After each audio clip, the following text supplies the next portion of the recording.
Hi there, and welcome to Plant CEO. In today's episode, I'd like to welcome Adam Hanft.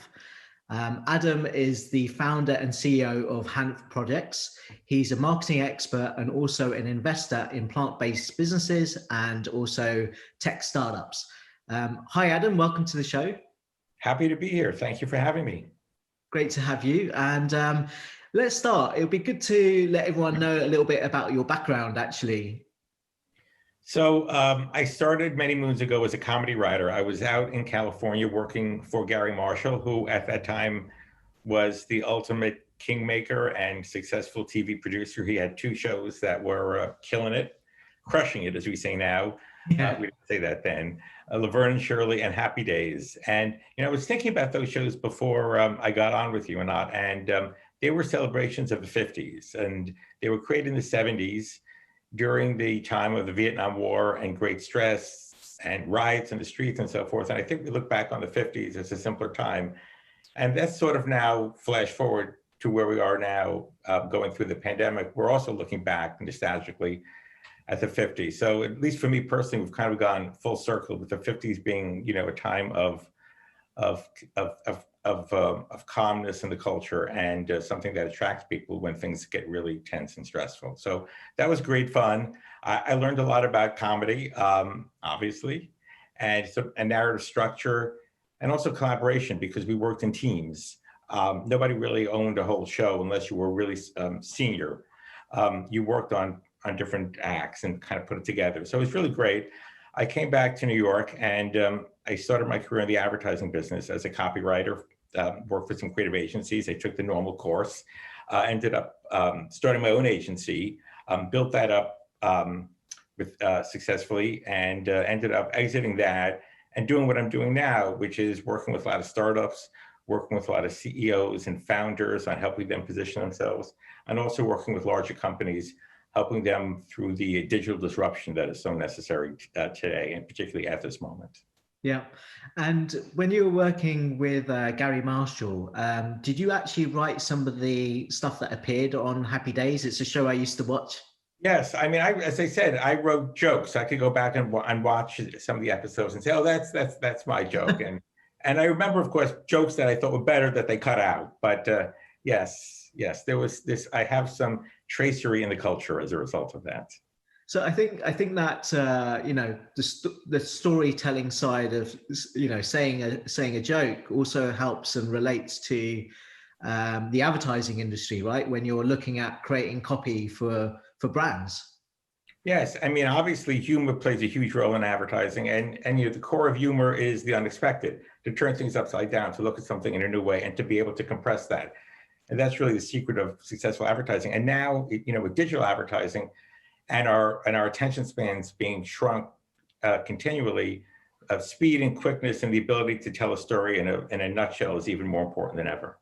Yeah. So I think it's also like, if you've got such a short space of time, how do you really get to drive those emotions that you want to get through, in terms of happiness, and you want people to start to love the brand. You need to really have this ability to tell a story in a brutally compressed period of time, and to connect with people emotionally too. One of the things that all the research is showing in terms of what seems to work digitally is high arousal. That could be positive high arousal or negative high arousal, but you need to ignite the emotions very, very, very quickly, and humor helps to do that too. You have often a setup and then a punchline, tension release, the classic geometry, if you will, of humor. And, it's a lesson that has stayed with me, and a skill that has stayed with me. Yeah. One of your most successful campaigns when you started your career on the creative side was a campaign you did called Flickbic, which was after the Bic lighter. Right. How do you think those, that sort of campaign would resonate now in today's world, where you've got that limited time to capture the attention? Well, actually, aside from the fact that we were sort of the last tobacco-related product to advertise on TV. First, they banned cigarettes, obviously. Right. Then eventually they banned anything that's related to cigarettes, including lighters. But I think the structure of Flickbic is very relevant to the way communication is done today. It's also based on a cognitive bias and we're learning more and more about those two behavioral psychology called rhyme as reason. When you do research with people and you expose them to statements that rhyme, perhaps because of their childhood memories of fairy tales and children's books that rhyme, they believe those statements more. So things that rhyme get through and lodge in the brain. So yeah, I mean, I think the memorability and the quickness of that campaign, the fun of that campaign is relevant today. Yeah. So product, not so much. Although with the emergence of vaping and legalization of marijuana, who knows? Yeah. And your rhyming there worked with Flick and Bic, I guess. That's what you want to do, right? You want to make in advertising, one of the rubrics is if you can make the tagline, if you can so memorable and embed the product's name in the tagline, then you can't forget the product because it's part of the tagline. Yeah. So then, you did also create your own agency, and then you sold that to WPP. How was that experience to one of the WPP agencies? I think it was. It was fine. I mean, it was a transaction like anything else, but it worked out fine, and I felt liberated because I didn't have the burden of an agency, and I can pretty much do the kind of work I wanted to do, the kind of clients I wanted to connect with, and stay off the administrative side of the ledger. Yeah. And now moving to, I guess, the industry that we're both very keen about, which is the plant-based and vegan industry, especially with startups.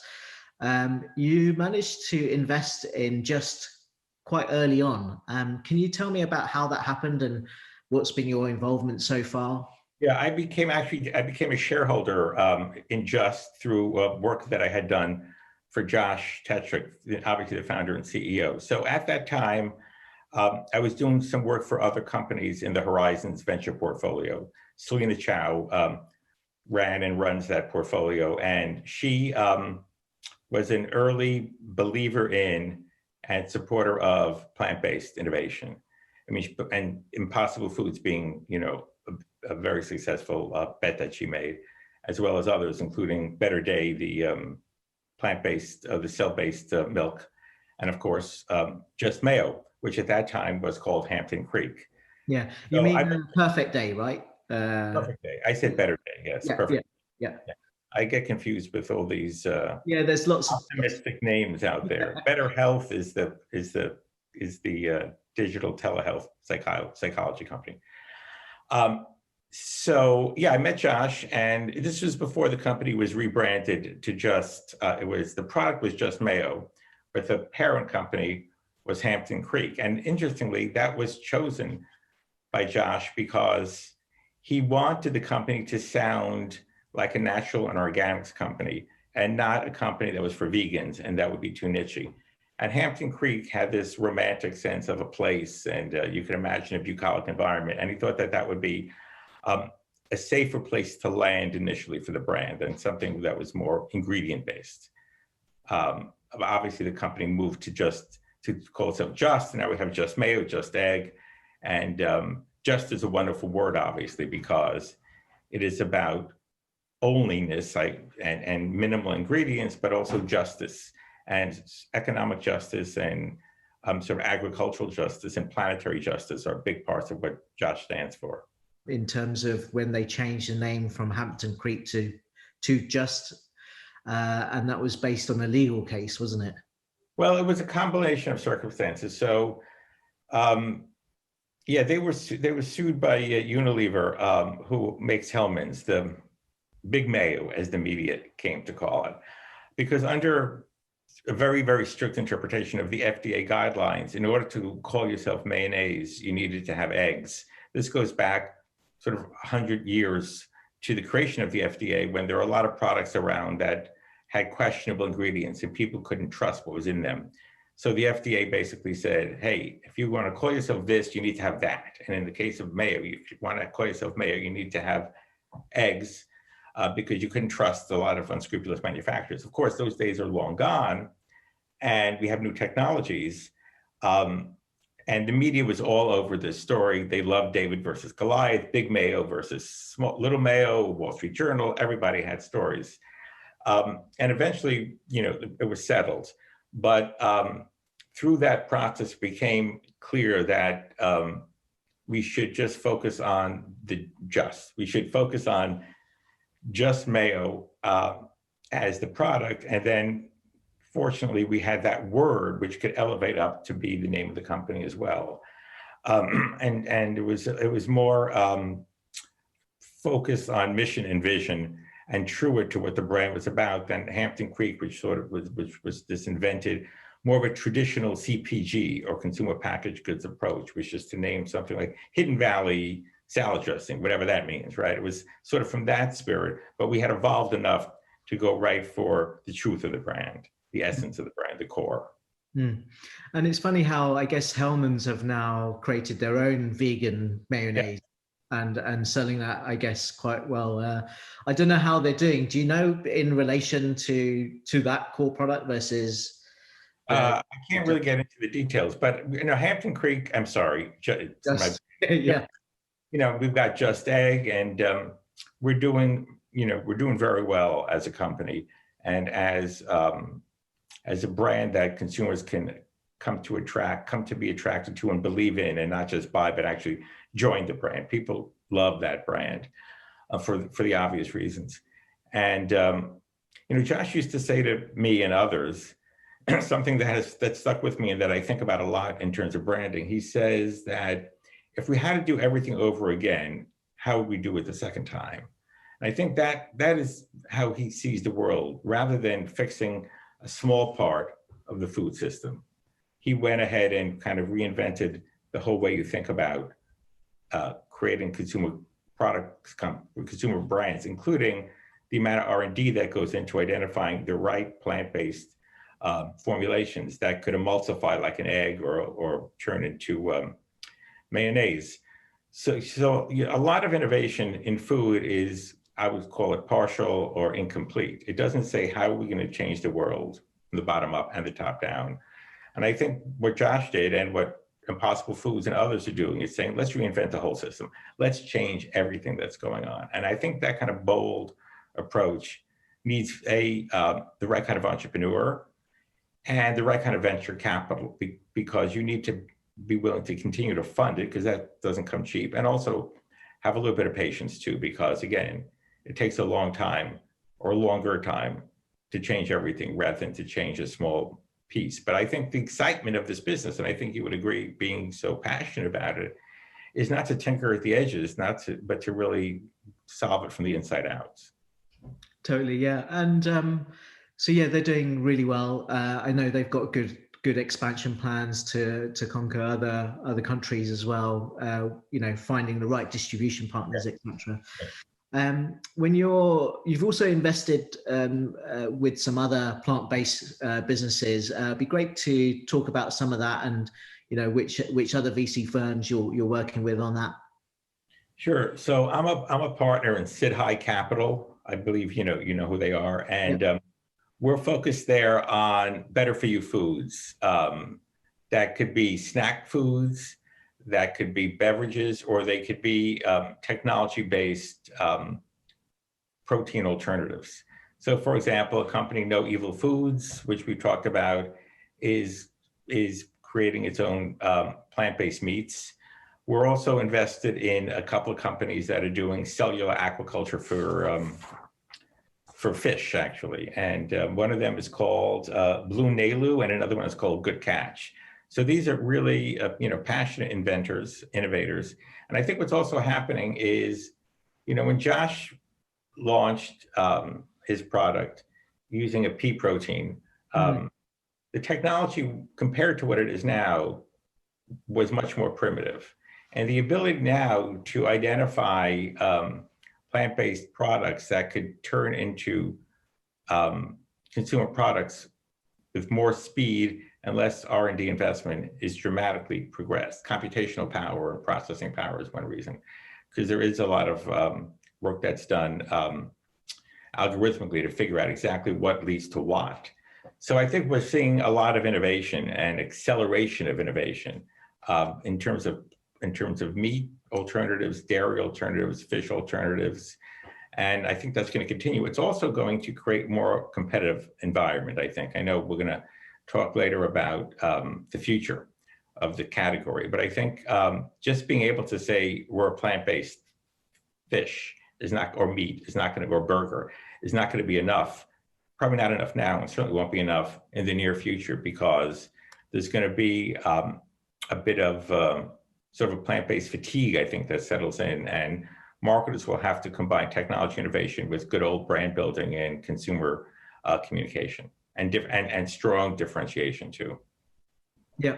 And so today you're also working with other types of companies. Like there's one company that we both work together, which is Undertone. It would be great to hear about some of those other companies that you're also working with. Sure. Well, Undertone, as you know, is doing some really exciting work in helping brands connect with consumers digitally through digital platforms and digital media. And I think, from my point of view and the work that I do, everything is connected, right? So you would think that what is the relationship between investing in plant-based foods and working with plant-based startups and digital marketing? Well, obviously, it's an incredibly important connection, right? Because the ability to reach the consumer, as I said before, is going to become, I think, a big driver of success.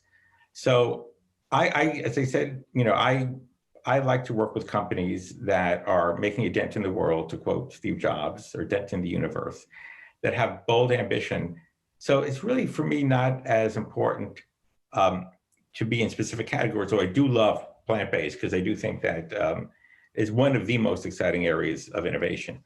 But I also like to work with companies in other categories that have a big mission, like fintech companies or cybersecurity companies that are looking to protect us from ever-increasing threats of malware and bad actors, both corporate bad actors, both nation-state bad actors and just hackers. Which company are you working with on the cybersecurity side? I'm working with a company called Expel, EXPEL, that, getting back to what I was saying in terms of starting over, these are guys that worked and were very successful at large security companies. And they had some exits, and they said, we want to kind of reinvent the way cybersecurity is being marketed. We think it's too much of a black box. We think that the pricing is muddled and you don't really know what you're paying for. So they basically are reinventing the cybersecurity industry from scratch. And it's been pretty exciting to work with them. Nice. And you're also on the board of Scott's Miracle-Gro and 1-800-Flowers. I know we've spoken about both those companies quite a lot, and specifically around Scott's Miracle-Gro, I think it's good that they're changing their formulations to make sure that they're also vegan certified. I've seen on their bottles of different types of fertilizers and soil. So I think we are the leader by far in the consumer lawn and garden business. We also have some really interesting investments in cannabis, which are a fast-growing part of the company. But we've seen during the pandemic this acceleration of interest in people growing their own foods and in really controlling their own food supply, because there's no substitute really for what you're growing out in your backyard. And we've seen 20-odd million new consumers come into the category. You probably read about it in the States and elsewhere, the whole victory garden trend, taking back something that had happened during the war when there was rationing and shortages, and now applying it to what's happening now. So because of this trend, we are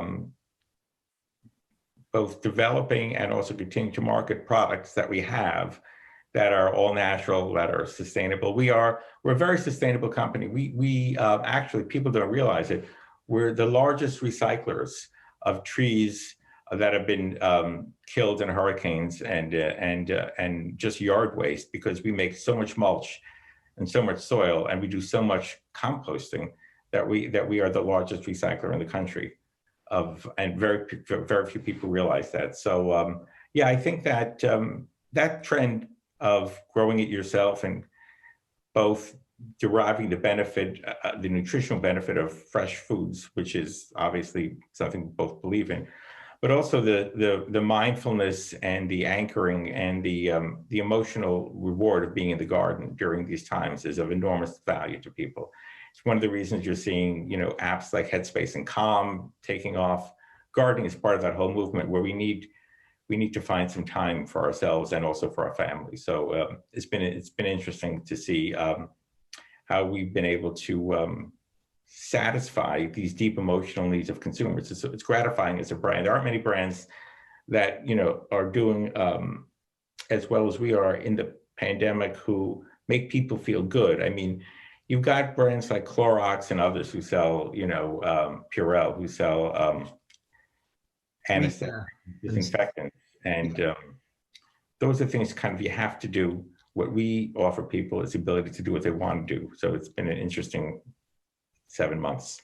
Yeah, and they must have been doing really well during this time with everyone working from home, and then they if they have a space where they can grow their own vegetables, it's great to have that encouragement, especially with children finding out that it just doesn't come from a supermarket, right? Yes, tomatoes don't grow shrink wrapped, as we say. That's true. But I also think this all ties, as I said before, everything is connected. So as you get more involved in growing and harvesting, in cooking, and then in canning, and just you are now sort of your own farmer, that heightens your awareness about the source of what you eat. And I think that's going to help grow, no pun intended, the plant-based world dramatically.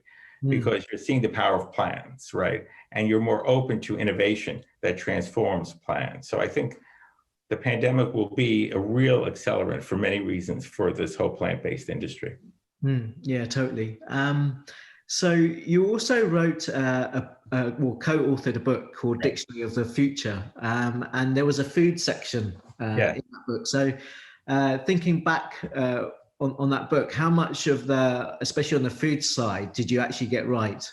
So I went back and took a look at the food section to see what happened. So I get asked that question a lot. So about were you right or wrong? So I try to avoid both extremes. One extreme being self-flagellation, I missed everything, or just patting myself on the back, I got everything right. So I think though, in the case of the food category, I think we got more things right than wrong. We missed some things, like this. The book was published pretty much 2 decades ago. So the plant-based innovation directly we did not touch on, but innovation that was related to that, and I think more importantly, the awareness that people wanted to shift the way they were thinking about food and the relationship to food, that we got right. So for example, in the introduction, we talk about the fact that people are looking for spiritual purity in food, and I think that's been true. And at the same time, they want to eliminate the evil. Interesting word. It's actually in the book because of no evil food. So I think that dichotomy between seeking something positive and fulfilling, and also eliminating what's bad, has continued. I think one of the things that we got right was the idea that people would be looking into the past for solutions for the future. Like we had heirloom grains. The book, by the way, is structured like a dictionary, except it's by category, and it's the words and terms that we predicted back then would emerge as important and meaningful today. So we said heirloom grains, and we've seen a lot of the heirloom movement. Pastured poultry, just more and more attention being paid to how animals were raised was a big theme. So we had pastured poultry, we had holistic herding in terms of the cattle industry, and actually what we're seeing now because of the pandemic, farm sharing, where you basically purchase a portion of what a farm produces, and it gets shipped to you. So those are pretty prescient, I have to say, given that it was 2 decades ago. So there are some other, clean label foods is another example, which at that time nobody was ever talking about. Now it's everywhere, right? The idea of we want clean label food. So I think the basic idea that we were moving towards a much more conscious, mindful, attentive way of eating and shopping, cooking and consuming, I think we got that right. But as I said, we didn't specifically land on engineering or technical engineering to create plant-based alternatives, plant-based proteins. The technology wasn't there yet, and we didn't just see it. You did also predict the rise of electric cars, and we see obviously with Tesla being a good proof at spearing that growth at the moment. Yeah, we did say that there would be what we call craft electric vehicles that would emerge and challenge Detroit. So that was interesting. And then on the internet side of things, this was again before Facebook, like maybe 6 months before Facebook popped up at Harvard. But we did see that the internet was going to be a place that created emotional distress potentially for people as they compared themselves to others. So we had a term in the book called comparative anxiety, which at that time nobody thought about at all, frankly. But now, of course, it's a big social and psychological problem. So totally. Did you watch The Social Dilemma yet on Netflix? Yeah. Yes. Yeah, it's kind of worrying when they put it in that way, isn't it?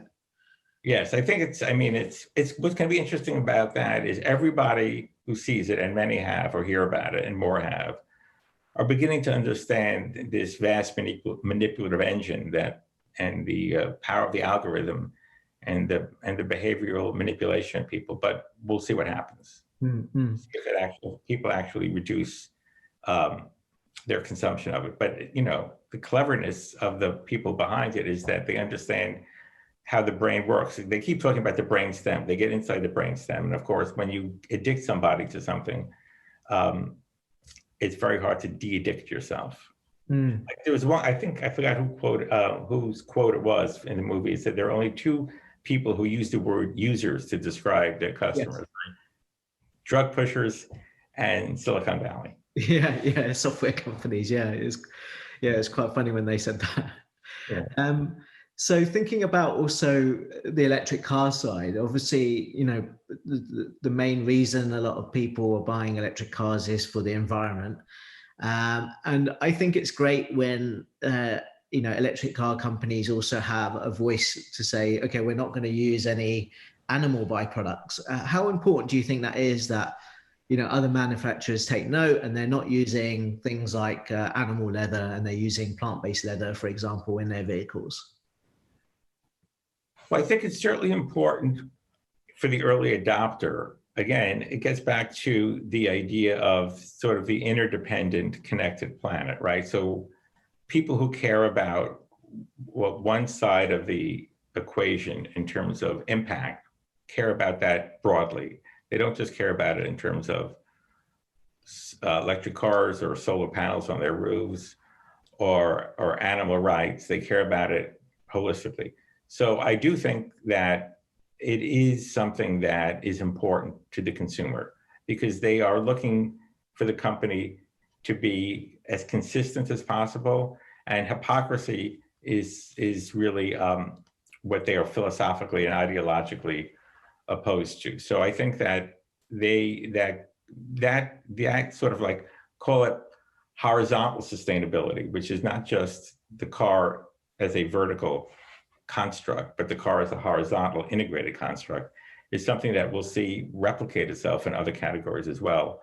We could see it, in something as vast as home building, for example. I mean, we have LEED buildings and so forth. But I think particularly millennial consumers, and we've gone this far, and we didn't mention the word millennial one time, so we deserve some kind of a record, are probably the most, the generation that's most focused on interdependence, I would say.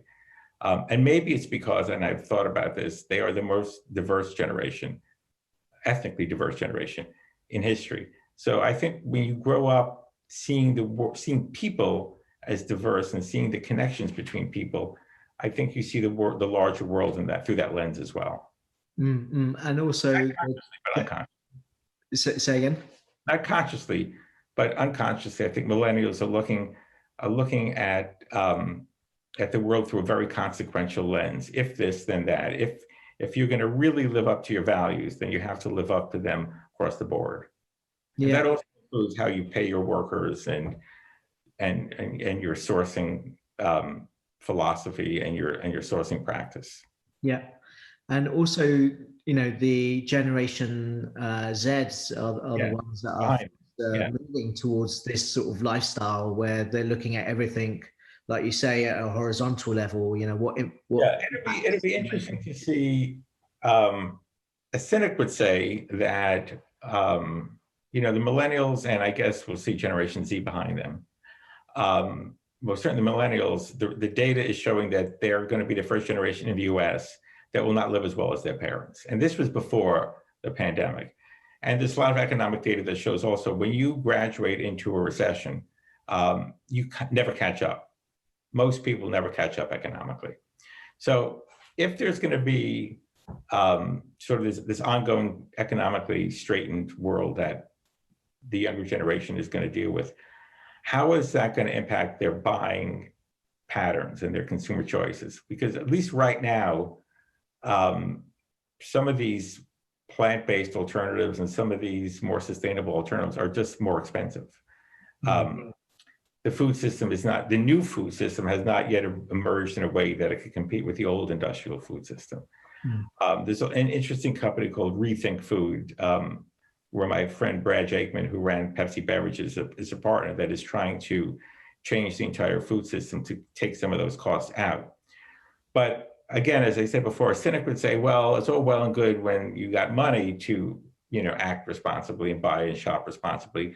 Let's see what happens when these millennials have to make choices that are more economically driven. It'll be interesting to see what happens to philosophy under economic duress. Yeah, I hope the large scale companies will start to scale up. The existing corporates in the food space start to change their ingredients. I hope also that we start to see more whole food, plant-based, foods being cooked at home, in a very economical way to spear that growth. I think all those things are really important to make sure that happens, right? And we need tax policy. I mean, if you go back in history to the subsidies of corn, yes, for example, and how fructose emerged as the ingredient that it is in it, and with this incredibly pervasive presence, it was tax policies. Many of them coming out of World War II that remained in force because of very strong lobbying groups. So it might be a bridge too far, but I think we really need to rethink how we subsidize industries at the federal level. That's where impacts can happen on a very, very dramatic scale. Yeah, totally. And then it does require these lobby groups to go and fight for that in a way. And whether, who would be best placed to do that in a way? Is it the animal welfare companies? Is it these big firms like, Beyond and Impossible working with these? It has some, yes. Yes, but I think the Beyonds and the Impossibles will never have the lobbying might of big food. I think it's got to move from a nutritional issue to a political issue. And when you look at the pandemic and who it's affected, a lot of it is related to, and more the data is showing, it's related to not just obesity, but being overweight and high BMIs increasingly correlated with a higher risk of serious consequences from the virus. That is a result of our very food system. Yes, yeah. And also people of color who don't have access to healthier foods. So that's why maybe the pandemic will be a flashpoint for political activism around nutrition, because it's got to come with that kind of social muscle behind it, as opposed to through traditional lobbying and pressure that way. I think it could happen. I think there could be this vast rethinking of how we create, grow, and distribute our food that comes out of this. Yeah. And now, people of color are the fastest growing trend in America, especially for plant-based foods. I think, yes. And I think, we didn't talk about school lunch programs, obviously, but I mean, I don't know, the UK, Jamie Oliver, tried to change the UK. Yeah. But the amount of money that we allocate, I think it's under $1 for the average school lunch is just criminal here. It's really nutritional malpractice, and particularly so many kids who don't have a hot meal in the morning until they get to school. So again, this requires a broad awakening. We have to start in making the right kind of investments. And Yeah. best thing, I mean, the data also shows that nutrition and the ability to learn are linked, inexorably linked. So if we want to make an investment in the future of this country, and we want to invest in education to drive that, we have to invest in nutrition in a parallel way. And we have to take the responsibility of using school lunches as a way not just to shove crap into kids' mouths, but to teach them, as they do in France, how to eat properly. I don't know if you've ever seen, but it's all over the internet, these comparisons of what school lunches look like. I haven't seen it, no. You Google it, it's phenomenal. Yeah. They teach, because they teach people how to appreciate food and both the social and the nutritional value of a good meal. I think that's so important. Like if we could try and, if it's $1, I'm sure there'll be companies. Actually, I'm speaking to one company that said they see that as a strategic position for them to be able to supply schools with a healthy plant-based meal where they can get it to that price level in maybe like South Africa, for example, where I mean, look, I think discipline creates innovation, right? And if you have to do it for $1, it's a forcing factor, but we shouldn't have to do it for $1. But yes, in some places around the world, there's just not enough wealth within the country to fund it, and you have too many, and you have such a dramatic skew to a younger population as well. Mm-hmm, mm-hmm. But here in wealthier countries, we're not investing in the right way, clearly. Yeah, and there's definitely effect, obviously, to those diseases according to diabetes and heart disease. When you link it with eating more animal sourced products, you do see that increase as well, right? So yes, clearly, if we can try and convince people to eat more healthy but also eat more plant-based, I think we'll start to see, especially on the health services, the pressure being reduced, and especially more people surviving this pandemic. I'm sure that if and when, because it will happen, epidemiologists do research on the dietary habits of the people who succumb to the virus. You will definitely see a trend to more fast food and more sugary soft drinks, without question. So when we sort of wake up and realize that our food system is killing a lot of people, or making a lot of people more vulnerable because of the comorbidities that exist because of the way they've grown up, they realize that we have a lot of work to do. Yeah.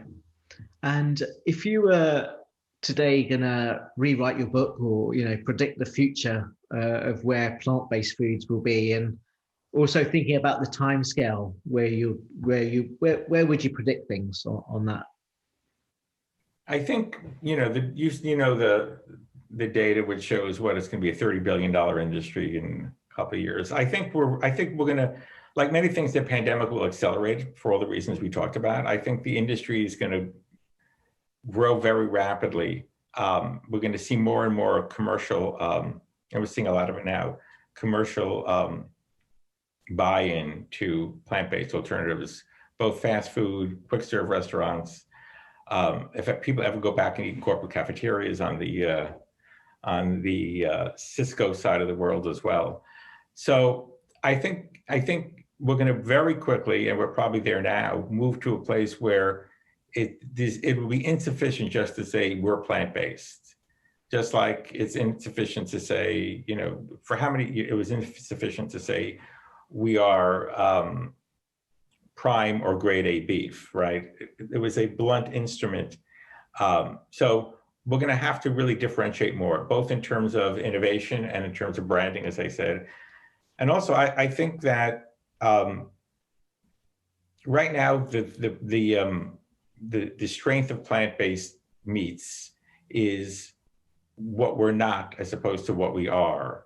It's really the absence of a negative in many ways. We don't kill animals, that's all good. We don't pollute, that's all good. We don't add to your lipids, that's all good.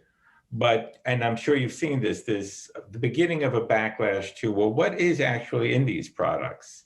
They are not minimally processed. There's a lot of processing that goes on to create an Impossible Burger or Beyond Meat or any of these things. So I think that we're going to see some kind of a coming together of minimal processing, minimal ingredients, and plant-based to create sort of a new norm that's going to deliver on both of them. Because, you know, getting back to the way they eat in Europe, France particularly, they'll eat meat and they'll eat chicken, obviously, and they do it in moderation. And their farmers are still very often outside the big industrial complex the way they are here. So with eating less and with healthier production, they don't have the same kind of health issues that we have here. And I'm not talking about the famous French paradox and wine and foie gras, that's something else. Just in terms of the way they approach the ritual of eating and the way they still support, and this is government again, and it's going to be tough for France to continue, but they still support small farmers. You remember the demonstrations, you know, a few years ago when they were throwing out McDonald's and burning up McDonald's and so forth. Yeah, a lot of them are still struggling, though. To be honest, I think they are. I've read there's a lot of suicides in you know, farmers because they can't economically run their farms anymore. So there's still a lot of problem. But well, I mean, the restaurant, yes, and with what's happening now with the pandemic, that's going to even accelerate. Totally, yeah. Yes.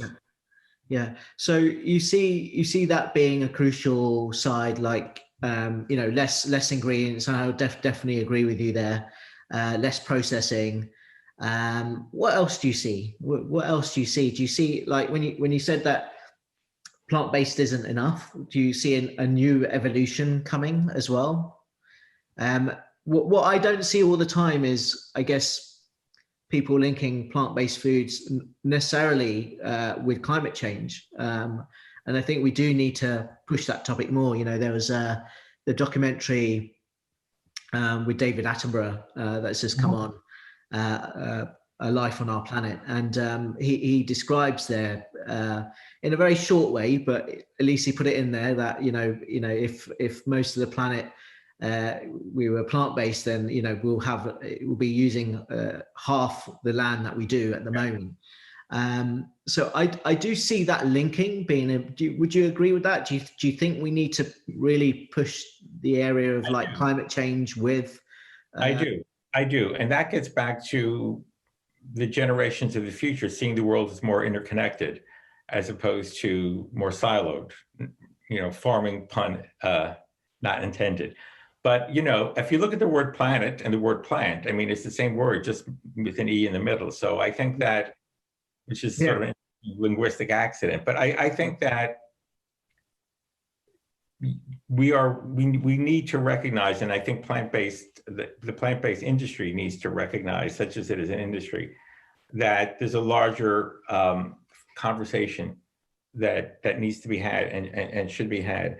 And I think one of the things maybe we will see is, you know, there was the famous Got Milk campaign, and industries have been able to get together, basically putting a tax on their members and then do marketing that basically is not product or brand or company specific, but is industry specific. That's right. So this plant-based foods is still immature. Nobody's really spending that much money on marketing to start with. But I think in the future, there needs to be a plant-based trade association. Associations, yeah. So you've got associations like the Vegan Society here in the UK, and you've also got Veganery, who are pushing the topic. But today, I don't know this, but did they essentially tax their members to create marketing and advertising to educate the consumer about the benefits of the whole category? So I think you can basically donate to those organizations, and the members can donate. So that will fuel them creating more, I would say, content and campaigns to help educate. Yeah, that's good. And we need somebody like, I mean, the old school trade associations are extraordinarily powerful in this country, getting back to our lobbying conversation. Yes. So I think, and there is nothing nearly the equivalent in plant-based. It's too soon, too early, too embryonic. But I think with the right charismatic leader, because it's not often easy to go to people who compete Beyond Meat, Beyond Impossible Foods, and Beyond Burger. They're all competing for the same disposable dollars. Say, wait a minute, give us 0.5%, or join this trade association with your enemies, your frenemies, essentially, and we're going to go change raise the awareness. Yeah, yeah. Now, in a way, you could argue that if traditional legacy companies were able to kind of get together to form a trade association and put their competitive differences aside, it just philosophically, attitudinally, it'll be easier for these new age companies to do it because they are more mission driven. So because you're more mission driven, you could kind of look at it through a non-competitive lens. So I think, and particularly now with digital, you can really target effectively those people who will be the consumers of the future. So I think we'll see, in terms of predictions, some cross-industry efforts to communicate, as you said, the planetary benefits as well as the personal benefits as well of plant-based innovation. Yeah, and you are seeing these planetary diets come up as well. You know, how you can live your life according to what will heal the planet in a way. And it's funny you said about. You mentioned Tesla. Yes. I mean, when a Tesla's sitting out in your driveway, it's what they call virtue signaling, which is everybody knows you're driving a Tesla. When you have a solar panel, everybody sees your solar panel. When you're doing embracing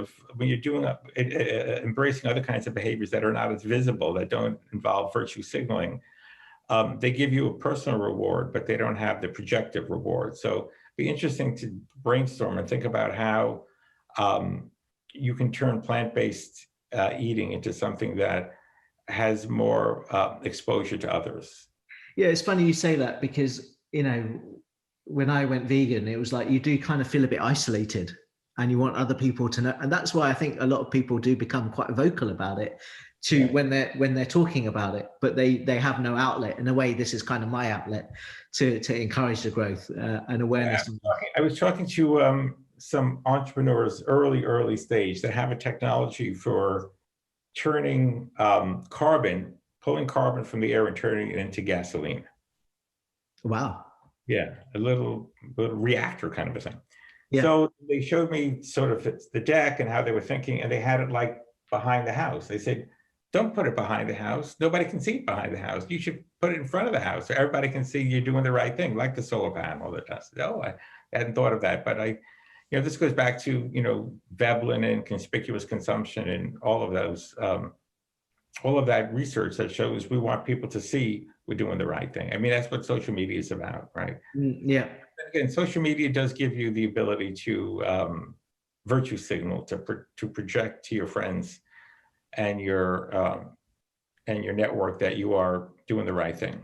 You mentioned earlier about the Got Milk campaign, which was hugely successful, and people still remember that today. Yeah. If you were looking after this trade association and you had to create your own campaign now, what would you think would resonate with today's millennials and Generation Zs if you were going to create some sort of campaign? What's interesting is that they used a lot of celebrities in. They did. That campaign, right? Before anybody used the word influencer, but that's essentially what it was. Right. So I think that influencers would be a very powerful part of any sort of trade association campaign. Sort of micro, but not necessarily big celebrities, but more sort of micro influencers, I think. And I think that might be the first trade association campaign that uses micro influence. It'd be interesting to see. Because really get to the beginning of how celebrity is created. And that's sort of what you want to do. You want to create a new kind of celebrity around plant-based eating, not an old school top-down celebrity model, but a newer bottom-up celebrity model. So micro influencers are sort of, to me, strategically, conceptually, the right way to go for a trade association. Interesting. Yeah. And I think also these documentaries really do help, right? Oh, yeah. And obviously they require all funding to make it happen. You know, there's been a lot of successful documentaries in this area. Food Inc. and so forth. Like What the Health, Cowspiracy, you know, The Game Changers, all these documentaries. Running for Good with Fiona Oakes was really interesting. Right. You know, one of the things that I think they haven't done yet, which they need to do, is to take those long form documentaries and edit them into soundbite kind of nuggets that could be pushed out through social media. Because the number of people who you could reach by breaking those up and pushing those out through social channels is exponentially greater than people going to sit through a whole 90-minute documentary. In fact, from a production point of view, I think you need to sort of reverse engineer the process and create documentaries that have editable moments built into them that could be pulled out. Again, getting back to trade association, you know, if a trade association wanted to change thinking, it's not going to fund people going to watch an hour and a half documentary on Netflix, but you could take 6, 8, 10 second, 30-second little edited versions, capsules from the documentary, and push them out. Really, but the documentaries are not built and shot to accommodate that kind of social media harvesting, if you will. But I think in the future they should be. Yeah, that's really interesting, because I'm working with this platform called Beyond Animal, and one of their most successful posts. The platform is there to encourage the vegan economy, actually, with users, but also businesses who are looking to raise money. One of their posts they had was, the top 10 films, plant-based documentaries. Right.